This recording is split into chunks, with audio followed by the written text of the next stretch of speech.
The blood on the hospital floor didn't belong to a patient. It sat beneath the harsh fluorescent lights of Mercy Heights Medical Center, too red, too still, wrong in a place designed to heal. The hallway smelled of disinfectant and rain carried in from the storm outside, a clean scent trying and failing to mask something broken. Daniel Cross knelt beside the stain with a mop in his hands. He didn't move at first, not because he was afraid, because his mind had already shifted, quietly, automatically, into angles and distances, exits, cover, sound, old habits that never truly died. "Daniel?" a young nurse called from the station. "You missed a spot." Her name badge read, Kelsey Tran, RN. 23. New. Still untouched by the kind of exhaustion that settled into bones. She leaned against the desk, phone glowing in her hand. Eyes barely lifted. "Yes, ma'am," Daniel said. He went over the floor again. The blood disappeared. The world pretended nothing had happened. "You ever sleep?" Kelsey asked. "Like, ever?" "Sometimes," she laughed. "You're weird, all quiet like that. What do you do when you're not here? Laundry?" Daniel's mouth twitched. "Laundry." At the far end of the station, Dr. Evan Ross flipped through charts without looking up. "As long as he does his job, I don't care," Ross said. "Just keep him away from families. He's got the bedside manner of a wet mop." Daniel didn't react. He never did. Being overlooked was easier than being questioned. He picked up the bucket and walked down the corridor. His shoes made almost no sound. It wasn't a trick, it was habit. The graveyard shift turned hospitals into strange places. Machines beeping in lonely rhythms, televisions murmuring behind closed doors, patients dreaming through pain. Mercy Heights felt less like a building and more like a body holding its breath. Daniel checked a supply cart, replaced gloves, straightened a crash tray no one would thank him for. On his wrist, hidden beneath his sleeve, an old, battered watch blinked the time. 2:07 a.m. The number made something tighten in his chest. He pulled out his phone. No new messages. That should have been comfort. It wasn't. Daniel typed anyway. "You okay, Peanut? Love you." Dad's still at work. His daughter Lily was 7, too thin, too bright, asthma that turned nights into emergencies without warning. Daniel carried that knowledge the way other men carried weapons, with readiness. He slid the phone away, then he heard it. Not a scream, not a pager, not a gurney wheel. Metal, clean, mechanical. A bolt sliding home. Daniel froze. The slight hunch in his shoulders straightened. His breathing slowed. He stepped backward into the utility room, pulling the door nearly closed, leaving just enough space to see. The elevator chimed. The doors opened. A man stepped out. He was tall, broad, rain-soaked coat clinging to his frame, a duffel bag slung over one shoulder. But the rifle in his hands erased everything else. Short barrel, optic mounted with care. Not a hobbyist. Not reckless. Calm. That was what made Daniel's stomach drop. The man walked with purpose, straight toward the nurse's station, like he had rehearsed this moment in his head 100 times. Daniel's mind began to count. 1 hostile. Rifle primary, likely sidearm, civilians everywhere, no cover. He didn't reach for a weapon. He didn't have one. He reached instead for control. The gunman reached the desk. Dr. Ross looked up, irritation ready, then went pale. Kelsey's phone slipped from her hand and shattered the silence as it hit the floor. "Nobody move," the gunman said. His voice wasn't loud. It didn't need to be. Kelsey gasped. "Please." The rifle fired. The shot tore into the ceiling. Tiles exploded. Dust rained down. The sound slammed through the hallway, swallowing screams before they fully formed. Daniel's grip tightened on the doorframe. The gunman kicked the waiting room doors shut and jammed a wedge beneath them. Locked. "You," he said, pointing at Dr. Ross. "You're the one." I'm Dr. Ross," Ross stammered. "You remember Mara Cross?" The world tilted. Daniel's heart hit his ribs like a fist. Mara, his wife, his daughter's mother, dead 3 years. Daniel didn't breathe. Ross swallowed. "I have many patients." "You don't get to forget her," the gunman snarled. "Tonight we're having a trial." Kelsey sobbed openly now. "All of you into the hallway," the man ordered. "Now." His eyes swept the room and passed over Daniel without recognition. To him, Daniel was nothing. A cleaner, a shadow. Daniel understood then, this wasn't random. This was personal, and somehow, impossibly, his family had just been dragged into it. His fingers brushed the inhaler in his pocket, grounding, promise. He closed his eyes for one breath. When he opened them, the decision was already made, because Daniel Cross could survive being invisible. But he could not survive leaving Lily without a father. He pushed the utility door open and stepped into the light. And that was when the night truly began. Daniel stepped fully into the corridor. The gunman didn't look at him. That, Daniel realized, was both a curse and a gift. The hallway had changed in an instant. What had been a place of routine and repetition was now tight, airless, humming with fear. The overhead lights buzzed faintly, their white glow flattening faces, stripping people down to instinct. Somewhere, a monitor beeped too slowly, like a heart that hadn't realized it was in danger yet. "Hands where I can see them," the gunman said. His rifle moved smoothly as his eyes tracked the group. He wasn't frantic, he wasn't sloppy. He held the weapon the way soldiers did, not like a threat, but like an extension of thought. Daniel raised his hands. He let them shake. Dr. Evan Ross stood frozen near the nurse's station, palms up. His confidence evaporated into something pale and brittle. Kelsey was crying openly now, her breath hitching, her knees threatening to give out. "Please," she whispered, "please don't." "Shut up," the man snapped. He fired another round, this time into the far wall. The crack of it echoed down the corridor, bounced, came back doubled. Dust drifted slowly through the light. "No more talking," he said. "Next one goes into a kneecap." Silence fell hard and immediate. Daniel felt his pulse settle into a strange calm. Fear was there. Of course it was. But it stayed in the background, muted, like static behind a clear signal. He watched. The gunman kicked a rubber wedge deeper beneath the double doors to the stairwell, locked the waiting area, sealed the floor. He knew exactly what he was doing. "Name," the man said, turning back to Ross. "Evan Ross." "You operated on my wife," the gunman said. 3 years ago. Routine procedure, you said. She didn't wake up." Ross's mouth opened, closed. I operate on hundreds of people. You were tired," the man cut in. "That's what the nurses said. That you'd been up all night, that you smelled like alcohol." "That's not true," Ross said quickly. Too quickly. "I would never." "She died," the man said, his voice breaking for the first time. "She trusted you." Daniel felt the words land in his chest, heavy and sharp. Mara. He forced himself to keep his face empty. The gunman exhaled, long and unsteady, then seemed to gather himself. He turned the rifle outward again, reclaiming control. "Everyone into the hallway," he ordered. "Patients included. Anyone who can walk, walks. Anyone who can't." His gaze flicked to Daniel. "You help them." Daniel nodded immediately. "Yes, sir." The word tasted wrong, but it worked. The gunman gestured with the barrel. "Move." Daniel moved. He crossed the corridor slowly, deliberately clumsy, shoulders rounded, eyes lowered. He made himself small, harmless, invisible. Inside, his mind was already mapping. Distance from the nurse's station to the supply closet. 20 steps. Crash cart near room 404. Power breaker behind the desk. Fire suppression above. He stopped beside Ross and Kelsey. Ross's hands were shaking badly now. Sweat beaded along his hairline. "You okay?" Daniel asked quietly, just loud enough to be heard. Ross looked at him like he'd forgotten Daniel existed. "What?" Daniel leaned in, his voice low. "When he tells you to move, move. When he tells you to stop, stop. Don't argue." Ross stared at him. "Who are you?" Daniel didn't answer. The gunman paced, his boots leaving wet prints on the polished floor. "You," he said to Daniel. "Tie them." He reached into his duffel bag and tossed a bundle of heavy-duty zip ties onto the desk. Daniel bent to pick them up. This was the moment. He forced his hands to tremble. "Please," he said softly. I don't want any trouble."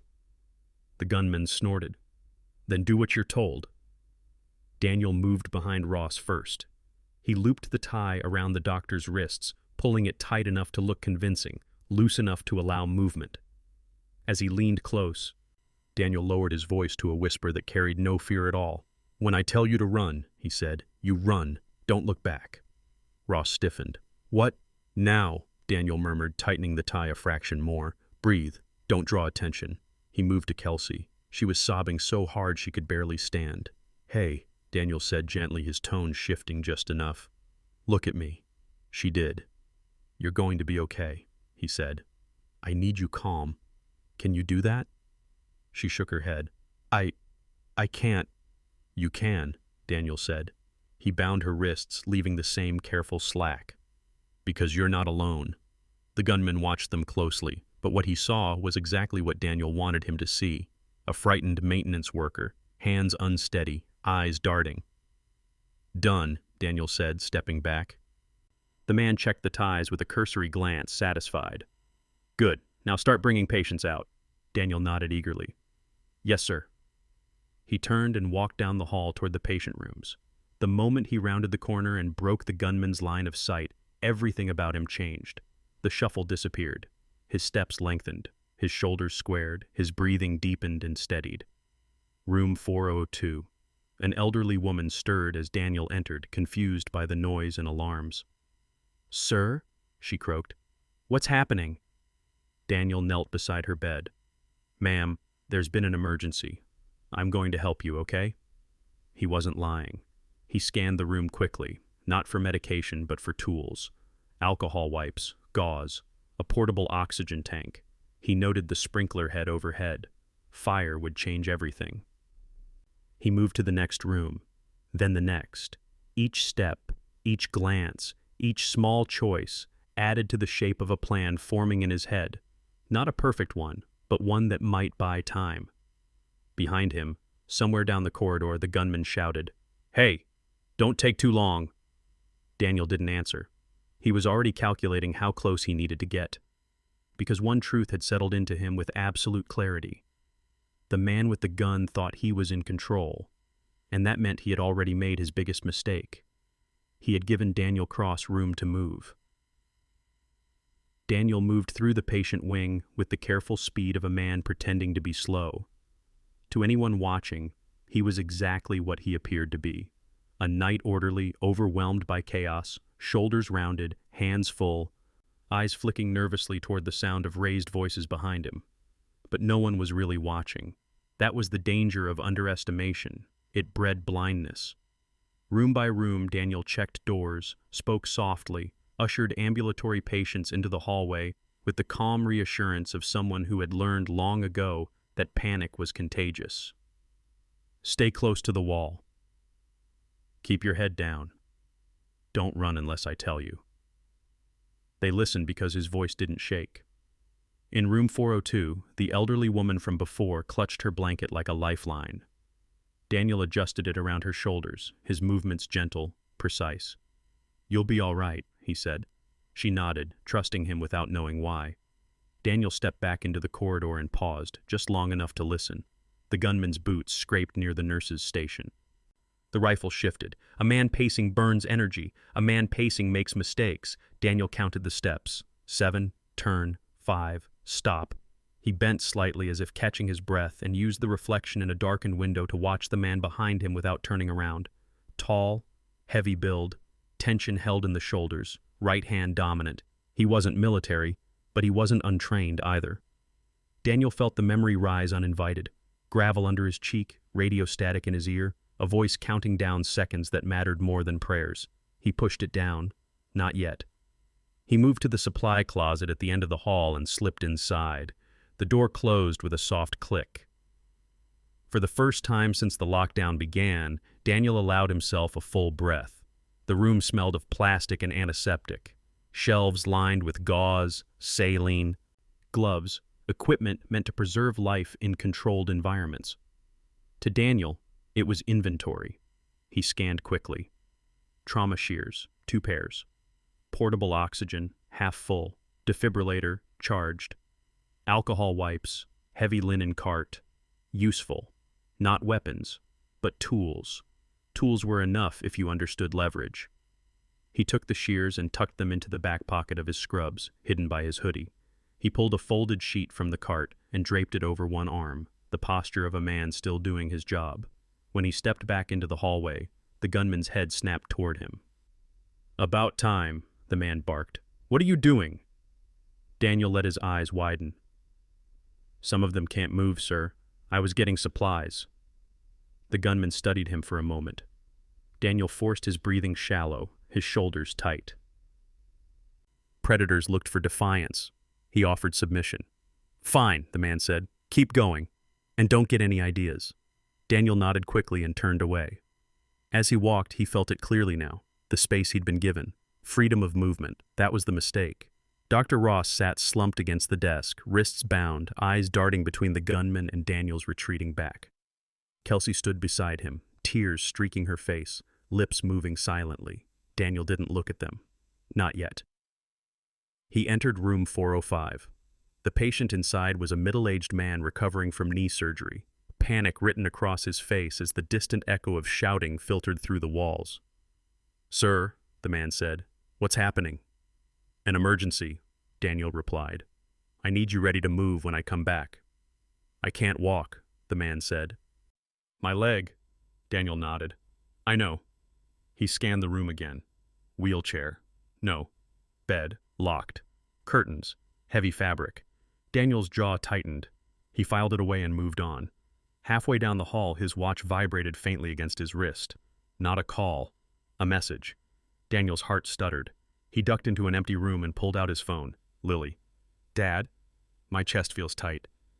Ms. Harper gave me my inhaler, but can you come home soon? The room tilted.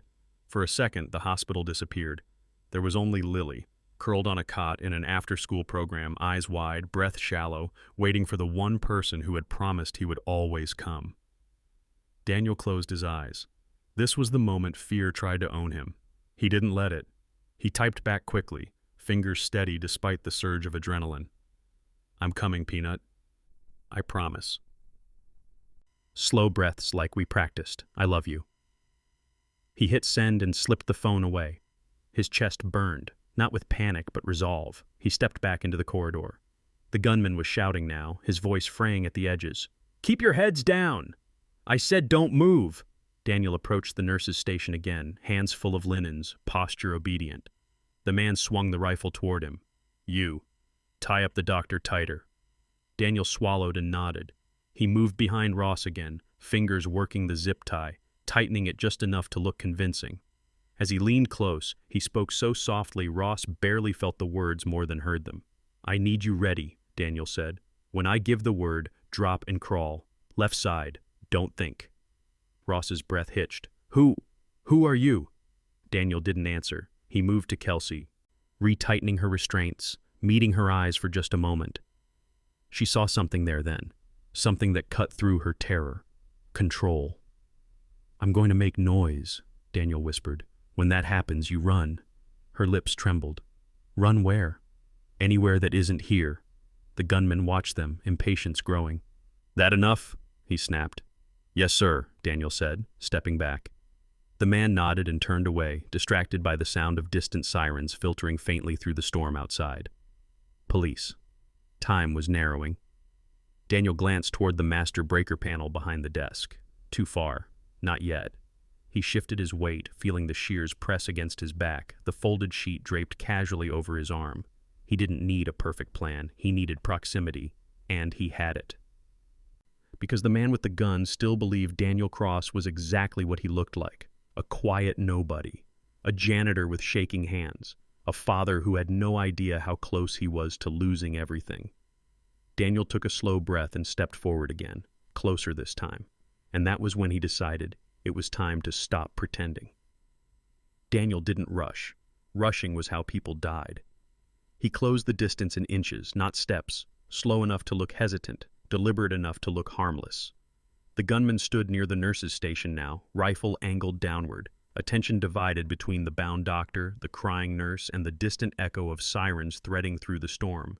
Daniel stayed just outside the man's peripheral vision, close enough to matter, far enough to survive one mistake. The hallway felt smaller than before, the ceiling lower, the lights harsher. Fear had weight, and it pressed down on everything. Daniel adjusted the folded sheet over his arm, letting it hang like part of the job. His other hand brushed the back of his scrubs where the trauma shears rested, cold and solid against his spine. Not yet. He told himself that twice. The gunman paced again, boots splashing through thin puddles left by rain-soaked coats. He muttered under his breath, fragments of memory and anger bleeding into the open. She trusted him. They said it was routine. She never woke up. Daniel listened without reacting. Listening was how you learned what mattered. Dr. Ross sat rigid, wrists bound, eyes hollow. When the gunman wasn't looking, Ross glanced at Daniel, just once. There was something in that look that hadn't been there before. Hope. Daniel broke eye contact immediately. Hope made people reckless. He stepped back toward the patient wing as if responding to an unspoken order, then paused near the supply cart. He bent slightly, pretending to fumble with linens. Inside, the past stirred, not gently. It came back the way it always did, without warning, without mercy. Sand, heat. A radio pressed against his ear, crackling with voices that were calm in the way only professionals could be when everything was burning. Medic up. We've got one down. Move.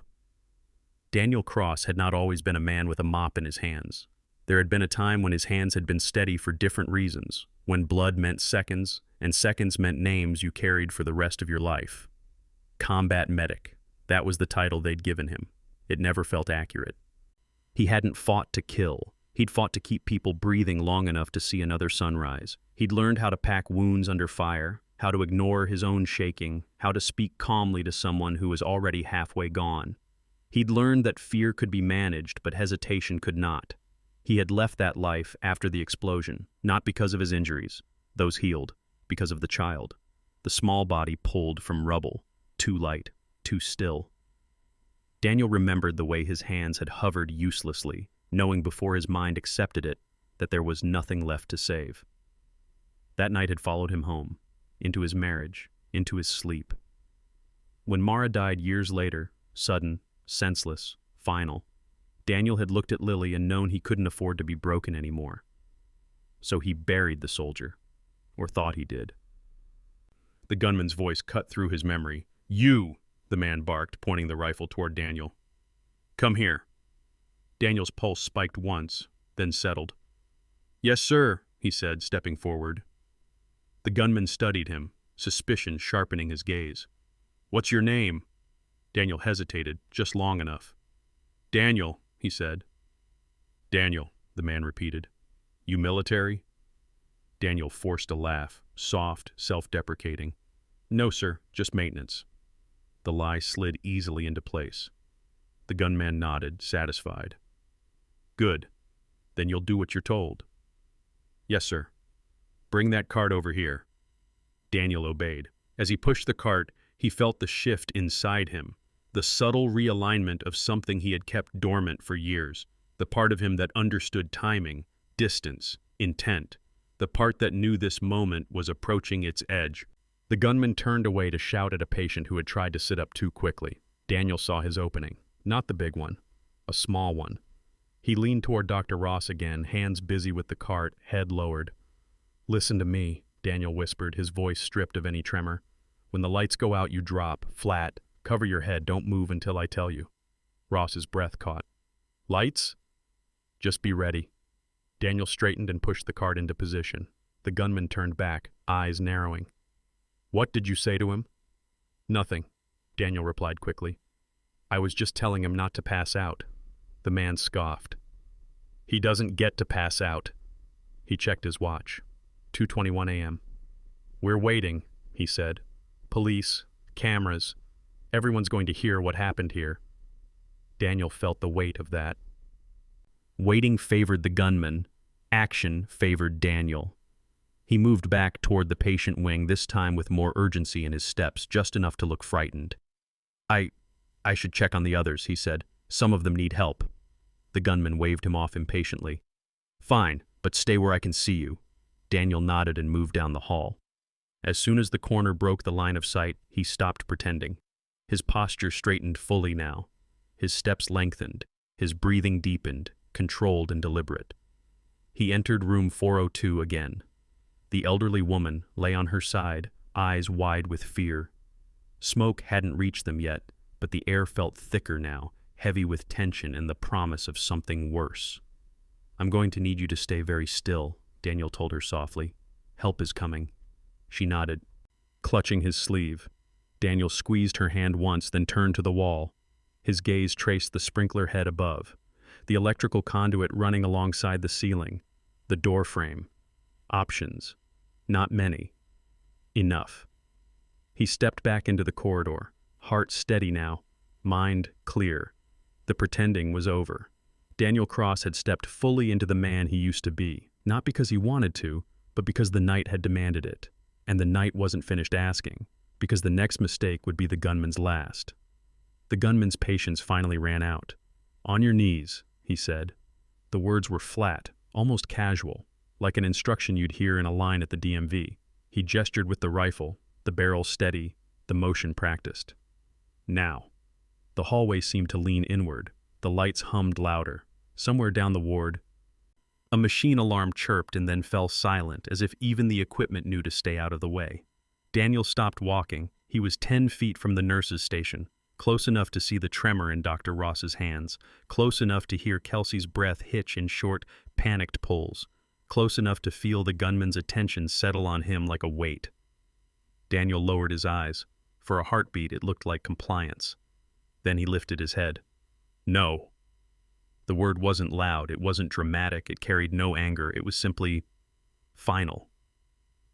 The gunman blinked, as if the sound hadn't parsed. What did you say? Daniel met his gaze. No. Silence followed. Thick, absolute. Even the rain seemed to pause against the windows. Dr. Ross gasped. Kelsey stopped crying mid-sob, her mouth still open. Eyes locked on Daniel as if he had stepped off a cliff. The gunman's expression twisted, confusion giving way to something sharper. He took one step forward, rifle rising to Daniel's chest. You think this is funny? He hissed. Get down, now. Daniel didn't move. He shifted his weight instead, subtle, precise, bringing his center of gravity lower, hands loose at his sides, palms open. Not surrender, readiness. You should let them go, Daniel said. The gunman laughed, a short, broken bark. You don't get to tell me anything. Daniel glanced, just once, toward the master breaker panel behind the desk. Too far. He looked back at the rifle. Close enough. The gunman advanced another step. The barrel nearly touched Daniel's hoodie now. I will put you on the floor, the man said. And then I'll... Daniel moved. Not away, forward. The human eye needed a fraction of a second to process a sudden change. The brain needed another fraction to translate sight into action. Daniel took both. He dropped low and exploded forward, closing the distance in a heartbeat.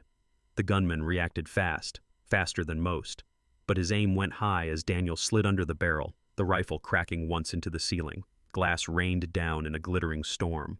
Daniel came up inside the weapon's reach. He didn't strike the man. He struck the rifle.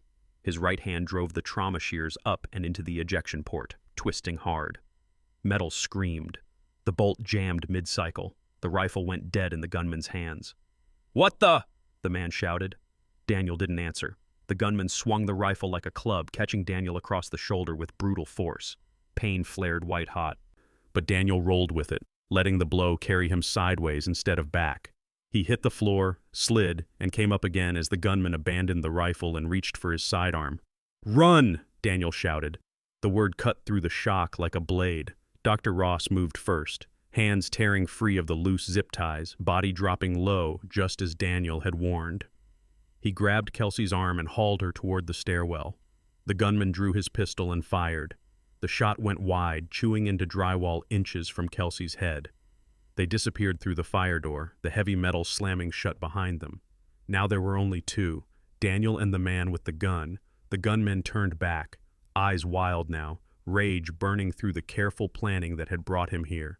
You think you're a hero? He snarled. You're just a janitor. Daniel grabbed the nearest object, a rolling IV stand, and shoved it with everything he had. It crashed into the man's legs, tangling him for a split second. Enough. Daniel closed in again, aiming low, forcing the gunman to backpedal. Another shot cracked, the bullet punching sparks from the floor where Daniel's foot had been a moment earlier. Daniel dove behind the nurse's station, slamming into the laminate counter as bullets chipped its edge. The world narrowed to sound and motion. Footsteps, breath, the scrape of shoes on wet tile. The gunman moved left. Daniel ripped the power cord from the UPS unit beneath the desk and heaved it upward just as the man rounded the corner. The heavy battery smashed into the gunman's wrist with a sickening crack. The pistol flew from his hand, skittering across the floor and disappearing under a locked cabinet. The gunman roared, pain and fury tearing free at last. He lunged. They collided hard, bodies slamming into the wall. The impact knocked the air from Daniel's lungs. The man's hands clamped around Daniel's throat, fingers like iron. Daniel's vision tunneled. Black edged the world. "Not like this," a voice in his head said. Quiet, furious. Lily. Daniel forced his mind into focus. Technical, anatomical, escape. He drove his thumbs into the inside of the man's elbows, hard, precise, then brought his knees up and kicked straight out, heels slamming into the man's solar plexus. The grip broke. The gunman stumbled back, gasping, clutching his chest. Daniel dropped to one knee, dragging air back into his lungs like it was being stolen from him. The gunman straightened. He smiled. Slow, crooked, unhinged. He reached down and drew a knife from his boot, long, serrated, gleaming beneath the lights. "Okay," he rasped. "Now it's fun." Daniel backed away, keeping the counter between them, eyes flicking to the supply room door behind him. One door, no windows, limited space, but space he could control. He kicked the door open and threw himself inside, slamming it shut just as the knife slashed through the air where his face had been. The deadbolt slid home with a solid final sound. The gunman hit the door hard, once, twice. "Open it!" he screamed. "I'm going to—" Daniel backed away into the darkness of the supply room, chest heaving, senses sharpening. Bandages, chemicals, oxygen, not a cage, an armory. Daniel reached up and smashed the light with the handle of a mop.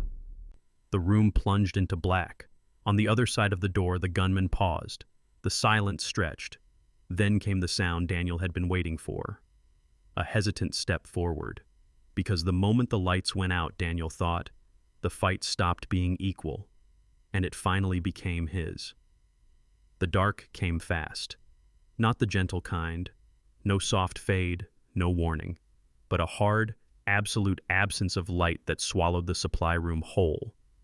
Daniel stood motionless, letting his eyes adjust, letting the pounding in his ears settle into something he could work with. On the other side of the door, the gunman stopped shouting. That was the first sign he was scared. Silence wasn't emptiness, it was information. In the dark, sound traveled differently. Breath betrayed you. Shoes whispered confessions against tile. Daniel listened. The door creaked as weight shifted against it. A hand brushed the handle. Metal scraped. "Come out," the man said, his voice lower now, controlled again, but thinner. "You don't want to do this." Daniel didn't answer. He slid sideways along the shelving, keeping his shoulder barely brushing the metal so it wouldn't sing. His fingers traced familiar shapes by memory alone. Boxes, bottles, the smooth cold curve of a canister, ethanol, ammonia, bleach. He ignored them. Fire was a last resort. Fire killed everyone. His hand found the small pressurized can of ethyl chloride, freezing spray used for minor procedures. He palmed it, then wrapped it in a towel to muffle the hiss. The lock on the door exploded inward with a gunshot. Wood splintered. The deadbolt tore free. The door flew open and slammed against the wall.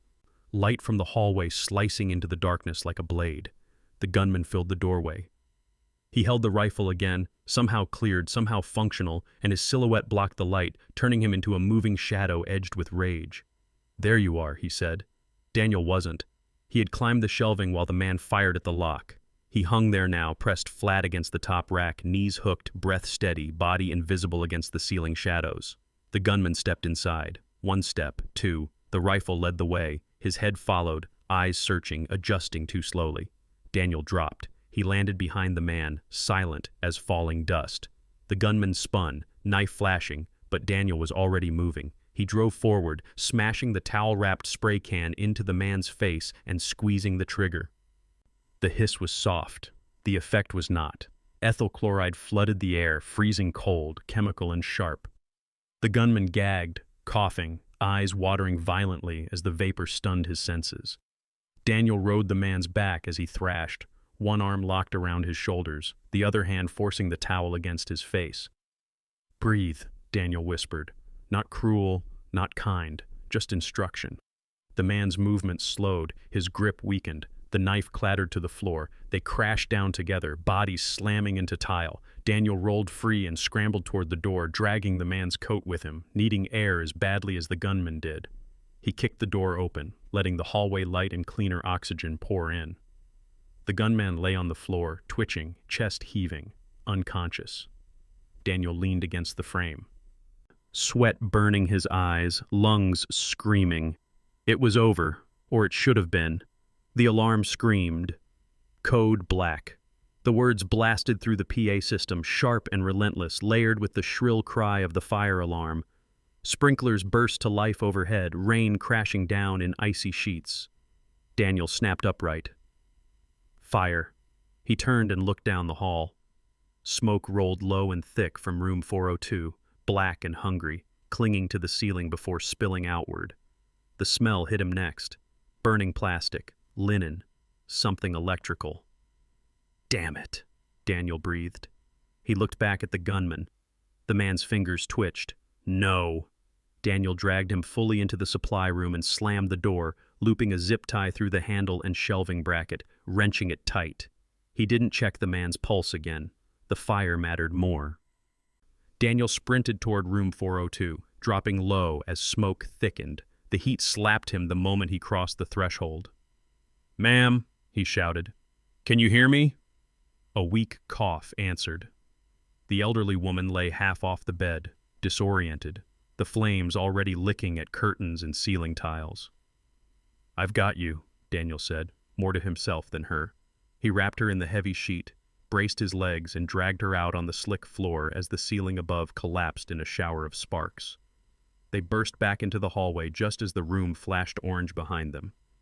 Daniel hauled her to the center of the corridor, away from the walls, and propped her up.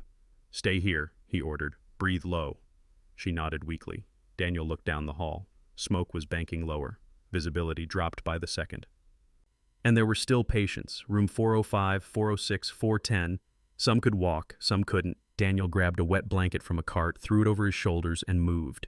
He kicked open doors, shouted instructions, pulled people onto sheets, used wheelchairs, used anything that slid. The sprinkler water turned the floor into a mirror of chaos, reflections of flame, of fear, of movement without order. He worked on instinct now. Extract, move, position, repeat. In room 405, the man with the knee surgery stared at him in terror. "I told you to be ready," Daniel said. "I can't get on the coat." "What? Now!" The man scrambled, adrenaline overriding pain. Daniel yanked him into the hall, sliding him across the wet floor like freight. One by one, the hallway filled with people, coughing, crying, alive. Daniel counted. 8, 9, 10, 2 missing. His chest tightened. Room 410. A child. Daniel turned toward the smoke-thick end of the corridor. The fire roared louder now, finding air, finding strength. Heat pressed in like a living thing.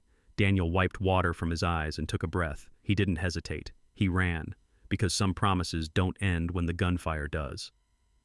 The heat changed the rules. It pressed down from the ceiling in a low, brutal layer, turning breath into work and movement into negotiation. Smoke crawled along the corridor like a living thing, thick and oily, carrying the bitter taste of melted plastic and scorched linen. The sprinklers hissed overhead, doing their best and failing loudly. Daniel dropped low and moved forward. Room 410 was barely visible through the haze. The exit sign beyond it flickered. Red light bleeding into smoke like a warning that meant nothing now. Daniel covered his mouth with the wet blanket and counted his steps by feel, not sight. 10, 12, 15. He pushed the door open with his shoulder. Inside, the room glowed dim orange from the fire behind the walls. Curtains had begun to smolder. The heat was immediate, searing, the kind that made skin prickle and instincts scream. "Hey!" Daniel called, keeping his voice calm. "It's okay. I'm here." A sound answered him, not words, just panic. He dropped to his knees and crawled, hands sweeping low. His fingers brushed metal, the bed frame, then something small and shaking beneath it. "There you are," Daniel said. The boy was wedged against the far wall, arms locked around his knees, eyes wide and glassy with terror. He couldn't have been more than 8. "I can't breathe," the the boy whispered. Daniel felt the familiar spike of fear, sharp, immediate, but he pushed it aside. Fear was noise. He needed clarity. "Look at me," Daniel said. "What's your name?" "Leo." "Okay, Leo. I'm Daniel. I'm going to get you out of here, but I need you to do exactly what I say." Leo nodded, fast and desperate. Daniel shrugged out of the wet blanket and draped it around the boy's shoulders, tucking it tight. "This stays on. Don't take it off. Not for anything." He lifted Leo easily, lighter than Lily, he realized, and that thought cut deeper than the smoke. Leo clung to his neck, shaking. They turned toward the door. It wasn't there anymore. The ceiling outside the room collapsed with a roar, dropping flaming debris across the threshold. The hallway beyond flashed bright, then disappeared behind a wall of fire and falling tile. Daniel stopped. The heat surged, rolling inward. The fire had cut them off. Leo whimpered, tightening his grip. "I'm scared." "I know," Daniel said. He didn't move back. He moved sideways. Daniel scanned the room quickly. Window, solid pane, reinforced, non-opening, designed that way for safety. 4 floors up, wind howling outside, rain battering the glass. He set Leo down gently behind him. "Stay right here." Daniel grabbed the nearest heavy object, a portable oxygen tank from the corner. He braced his feet and swung. The tank struck the glass with a hollow thud. Nothing. He swung again. A hairline crack spiderwebbed across the pane. The fire roared louder, feeding on fresh oxygen. Daniel swung a third time, muscles screaming, ribs protesting. The window shattered. Wind and rain exploded into the room, sucking smoke outward in a violent rush. The sudden pressure slammed the door shut behind them with a boom that rattled the walls. Daniel dragged Leo to the opening and looked down. 4 stories. Police lights painted the street below in red and blue. A ladder truck extended upward, its basket swaying violently in the wind. Close, but not close enough. Too far to jump, too far to throw. Daniel's eyes flicked left. A drainage pipe ran down the building's exterior, rusted and slick with rain, bolted to the wall at uneven intervals, 3 feet away. Leo buried his face in Daniel's shoulder. "I can't." Daniel tightened his hold. "You don't have to. I do." He climbed onto the sill, rain lashing his face, heat clawing at his back. The fire surged again behind them, flames licking through cracks in the wall. Daniel didn't hesitate. He launched. His right hand caught the pipe hard, momentum wrenching his shoulder with a sharp, tearing pain. His grip slipped an inch, then caught again on a bracket. Leo screamed. "I've got you," Daniel grunted. "Don't look down." They hung there, 30 feet above the ground, rain turning the pipe into ice. Below, a firefighter shouted, "Hang on! We're moving in!" The ladder basket swung closer, still short. Daniel's arm began to shake. Pain bloomed, white, blinding. Something in his shoulder gave with a sickening pop. He bit down on a cry. "Daniel," Leo whispered. "It hurts." "I know," Daniel said. "Listen to me. When I say reach, you reach. Not before." The basket surged upward, close now, but the wind kicked it sideways again. Daniel looked at the distance. One chance. He swung his body outward, using the pipe as a pivot, momentum carrying them toward the ladder. "Now!" he shouted. Leo reached. A firefighter lunged, fingers brushing the boy's sleeve, then catching his wrist. They pulled Leo into the basket. Daniel swung back toward the wall. His grip failed. He fell. The world dropped. A scream rose from the street below. Daniel slammed against the building 1 story down, his body twisting violently. His boot caught on a protruding metal bracket, spinning him sideways. He grabbed blindly and found purchase on the grate of an air conditioning unit. He hung there, gasping, rain blurring his vision, arms screaming in agony. The fire burst from the broken window above, a tongue of flame licking the night air where he had been seconds before. "Don't move!" a firefighter yelled as the basket descended again. "We've got you!" Daniel didn't answer. He didn't need to. He let go. The basket rose to meet him, arms grabbing, pulling him in. He collapsed onto the metal floor in a heap of soaked fabric, blood, and shaking breath. On the ground below, people surged forward. Hospital staff, police, strangers who had been held back by tape and protocol and fear. Dr. Ross was there. So was Kelsey. Daniel tried to stand, failed. Ross caught him under the arm. "I've got you," he said, voice breaking. "I've got you." Daniel barely heard him. His eyes searched the ladder basket. Leo was there, wrapped in a blanket, alive. That was enough. Daniel exhaled, the sound rough and final, as the world tilted and went dark. But the night was not finished, asking its price. Daniel woke to the sound of beeping, not the sharp, panicked alarms of the ward, but a steady, measured rhythm, controlled, monitored, the sound of a body that had been brought back from the edge and tethered to machines that promised order. His eyes opened slowly, white ceiling, blurred light. The faint smell of antiseptic layered over smoke that still seemed to live in his lungs. Pain announced itself in waves, shoulders screaming, ribs burning, throat raw as if he had swallowed fire. He tried to move. "Don't," a voice said gently. "Please." Daniel turned his head an inch. The world tilted, then steadied. Dr. Evan Ross sat beside the bed in a plastic chair that looked far too small for him. He wasn't wearing his white coat. His hair was rumpled, his eyes red-rimmed and exhausted, like a man who had run out of places to hide. "Welcome back," Ross said quietly. Daniel swallowed. The motion hurt. "How long?" "A few hours," Ross replied. "You've been drifting in and out." Daniel closed his eyes for a second, letting the pain recede to something manageable. His first clear thought rose uninvited and absolute. "The patients." Ross leaned forward. "All accounted for. Every single one." Daniel's chest loosened, just a little. "The boy?" he asked. Ross nodded. "Leo, he's with his parents. Smoke inhalation, nothing critical. He keeps asking when he can see you." Daniel exhaled, a rough, broken sound that was half relief, half disbelief. "Good," he murmured. The machines continued their patient counting. Outside the room, voices murmured. Footsteps passed. Somewhere, a door closed softly.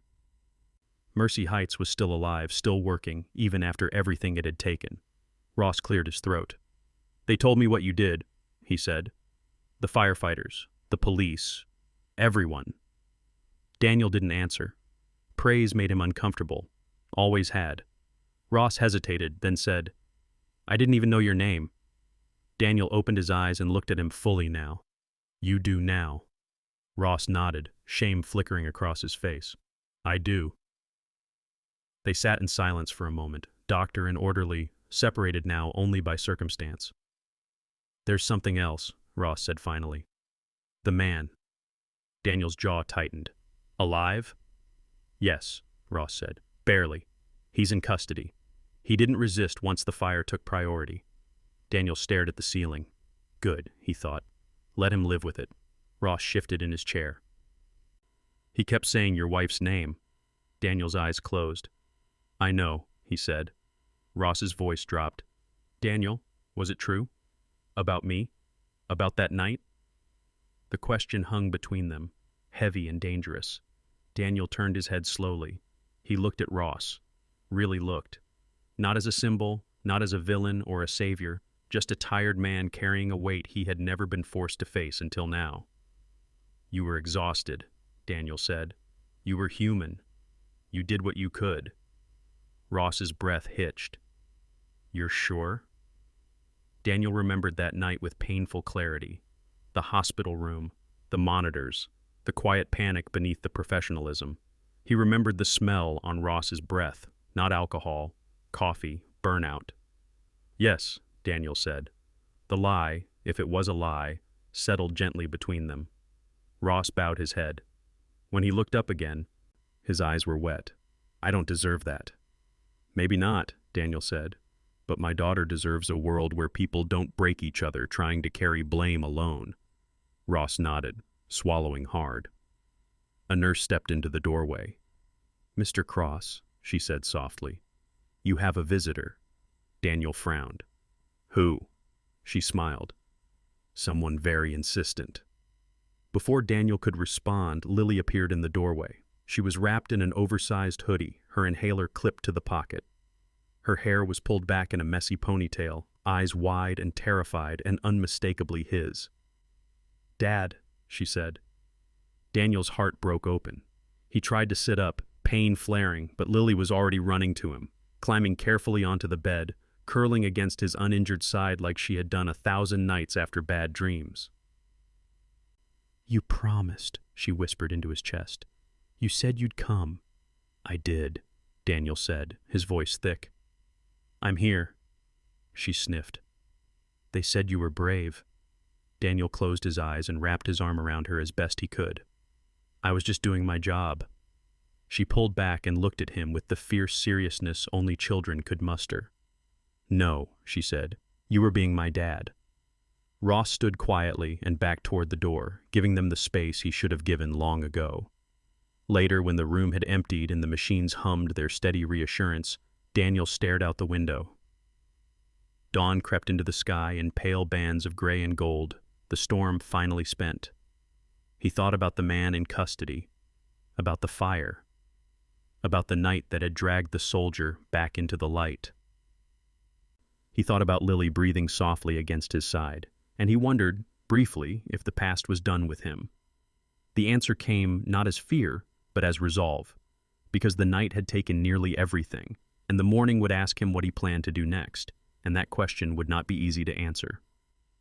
Morning didn't arrive all at once. It crept in through the narrow ICU window in thin, colorless bands, as if the day itself was cautious about stepping into what the night had done. Daniel watched the light inch across the wall, the slow progress giving him something to measure time by while his body refused to forget.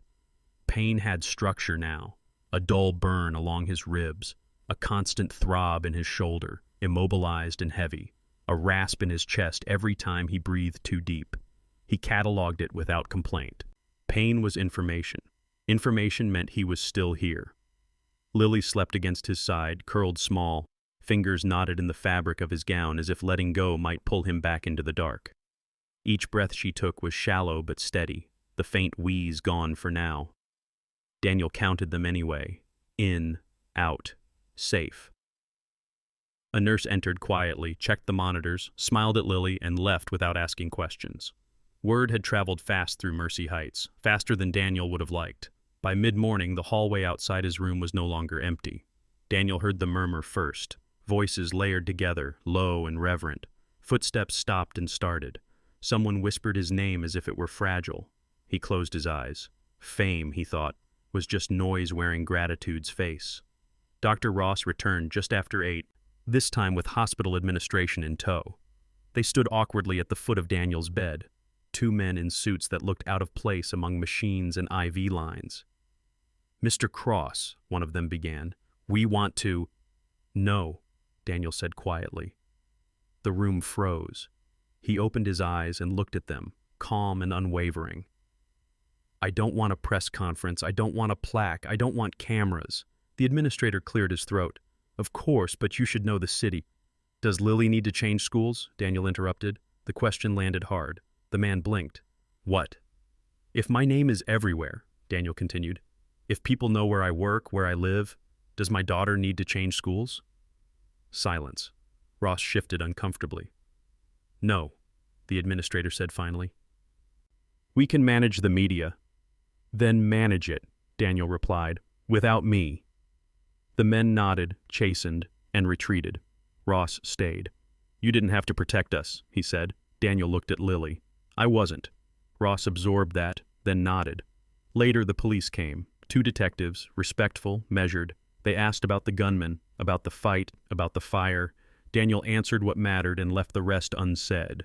When they asked why he'd gone back for the boy, Daniel shrugged carefully. He couldn't run. That was all. The day wore on. Lily woke, ate, asked 100 questions, and fell asleep again. Daniel watched the clock and thought about how close he'd come to never hearing her ask anything ever again. In the afternoon, a guard appeared outside the room. Just temporary, Ross explained. Protocol. Daniel didn't argue. He understood caution. By evening, the sun had dipped low enough to turn the sky copper. Ross returned once more, this time alone, pulling a chair close. There's something you should know, he said. Daniel waited. The board reviewed everything, Ross continued. The lockdown response, emergency procedures, staffing. Daniel's jaw tightened. Someone's getting blamed. Ross hesitated. Yes. Daniel exhaled slowly. Not the nurses, not maintenance. Ross met his eyes. No, the system. Daniel blinked. That was unexpected. They're restructuring night shift protocols, Ross said. More security, cross-training, and... He paused. They want you involved. Daniel frowned. In what way? Ross slid a folder onto the bed. Inside was a single page. Charge orderly. Night operations. Daniel stared at it. That means more paperwork, he said finally. Ross smiled faintly. It means authority. It means if something like this happens again, the quiet people don't get ignored. Daniel closed the folder. I need time, he said. Take it, Ross replied.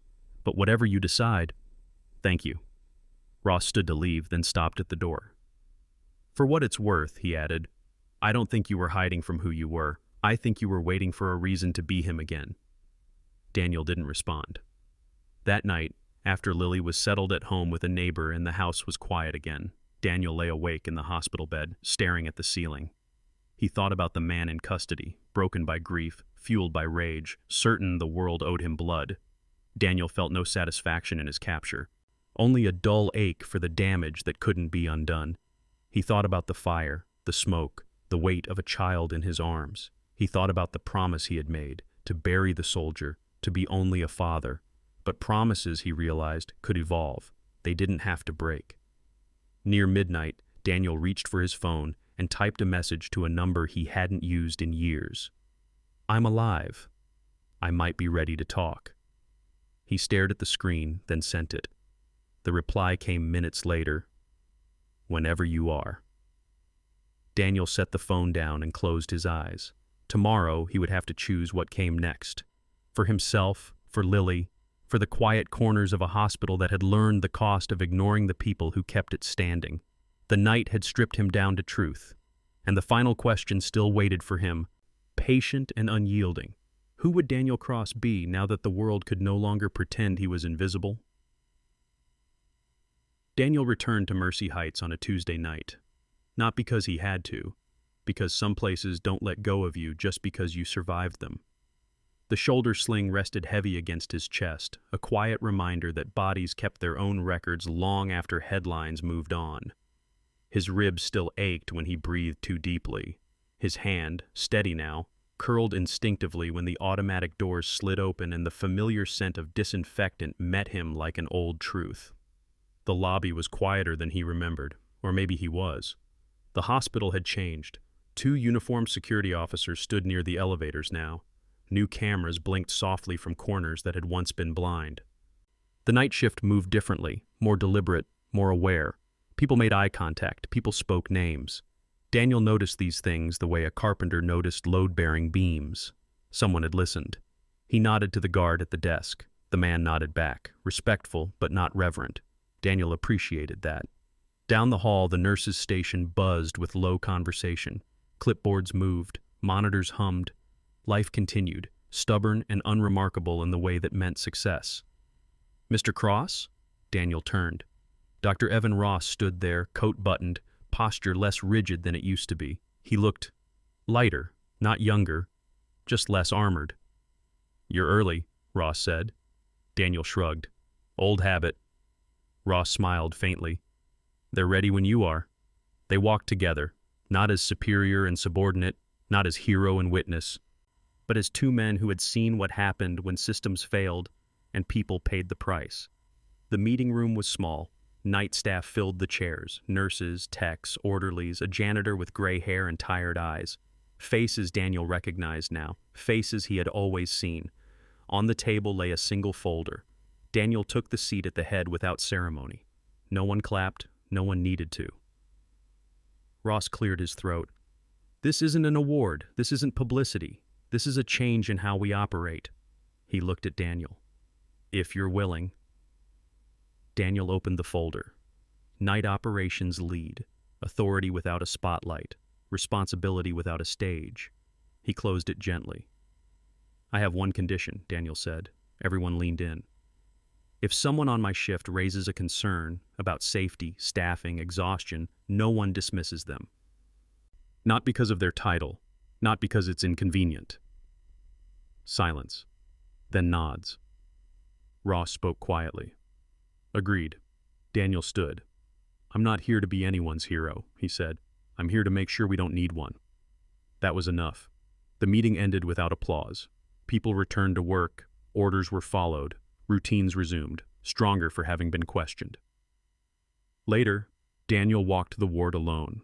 Room 402 had fresh paint, new curtains, no trace of smoke, except in memory. He paused there longer than necessary, hand resting on the doorframe, honoring the invisible line between before and after. At the far end of the hall, a child laughed. Daniel turned.